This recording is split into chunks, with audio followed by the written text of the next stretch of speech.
হাজী সুলতান আলী জাতীয় বিদ্যালয়ত একোখন ফুলাম গামোচা আৰু মিঠাই টোপলেৰে আপুনি সম্বৰ্ধনা জনাইছে, কি ক'ব?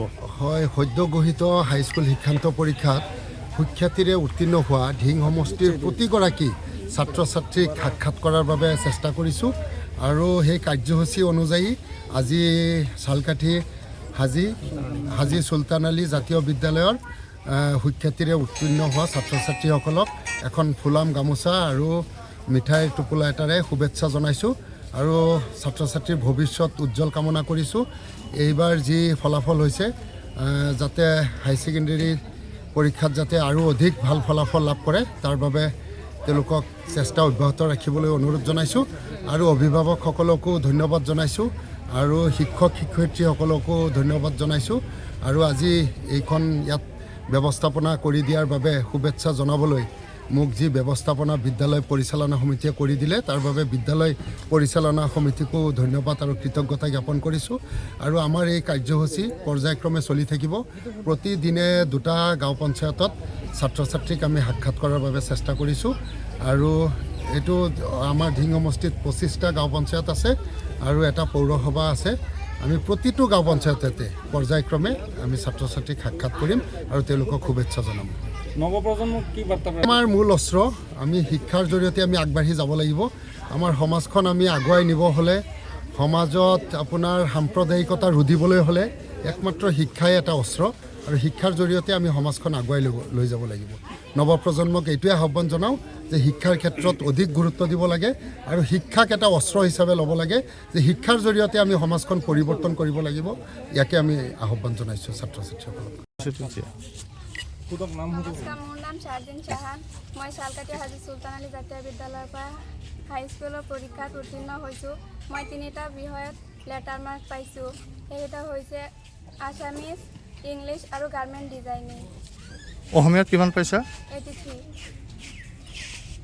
পৰা ধন্যবাদ জনাম, কাৰণ ছাৰসকলৰ কাৰণে মই আজি এনেকুৱা ৰিজাল্ট কৰিব পাৰিছোঁ। বিশেষকৈ তোমাক কোনে গাইড দিছিলে শিক্ষকসকলৰ ফালৰ পৰা? মোক গাইড দিছিলে ফাৰুক ছাৰ আৰু হেড ছাৰ বেছিকৈ। ফাৰুক ছাৰে কি পঢ়ায়? অসমীয়া। যিহেতু দেখা গৈছে আপোনাৰ ছোৱালীয়ে ফাৰ্ষ্ট ডিভিজন পাই লেটাৰ পাইছে অসমীয়া বিভাগত, কি ক'ব? নমস্কাৰ, এই স্কুলখনৰ পঢ়া শুনাত মই যথেষ্ট গৌৰৱান্বিত। মোৰ ছোৱালীয়ে আজি 100ৰ পৰা 95 পাইছে, তাতে মই সুখী। জাতীয় বিদ্যালয়ৰ পৰা যোজনা গাৰ্জেন হিচাপে কৈছিল, তাই ৰিজাল্ট ভালে আহিছে আৰু ভাল হ'ব বুলি চেষ্টা কৰিছিল। স্কুলত পঢ়া শুনা যথেষ্ট ভাল। ধন্যবাদ জ্ঞাপন কৰিছোঁ আৰু অসমবাসীক ৰঙালীবোৰ শুভেচ্ছা জ্ঞাপন কৰিছোঁ। এইবুলি আমাৰ হাইস্কুল শিক্ষান্ত পৰীক্ষাত 7জন ছাত্ৰই প্ৰথম বিভাগত উত্তীৰ্ণ হৈছে আৰু এজন ছাত্ৰই ষ্টাৰ মাৰ্ক পাইছে আৰু অসমীয়া বিভাগত 4জন ছাত্ৰ ছাত্ৰী লেটাৰ পাইছে, ইংৰাজীত 6জন ছাত্ৰই, মেথছত এজন, গাৰ্মেণ্ট ডিজাইনিঙৰ 8জন ছাত্ৰৰ লেটাৰ মাৰ্ক পাবলৈ সক্ষম হৈছে। আৰু মই অসমীয়া ছাবজেক্টটো পঢ়া, মোৰ অসমীয়া ছাবজেক্ট এইবাৰ 95 মাৰ্ক পাইছে আৰু চেণ্টাৰত হায়েষ্ট মাৰ্ক, চেণ্টাৰত ফাৰ্ষ্ট, ছেকেণ্ড, থাৰ্ড আমাৰ স্কুলে পাইছে এইবুলি শিক্ষান্ত পৰীক্ষাত অসমীয়া ছাবজেক্টটোত। আৰু আগন্তুক এইবাৰ ভবামতে ফলাফল হোৱা নাই আৰু আগন্তুক দিনত যাতে আমাৰ ইয়াতকৈ আৰু ভাল ফলাফল অৰ্জন কৰি আনিব পাৰে ছাত্ৰ ছাত্ৰীসকলে, তাৰ কাৰণে মই ছাত্ৰসকলক অনুপ্ৰেৰণা যোগাম। অসমীয়া বিভাগত আপুনি ছাবজেক্ট টিচাৰ, যিহেতু আপুনি কেনেকৈ ছাত্ৰ ছাত্ৰীক গাইড কৰিছিলে?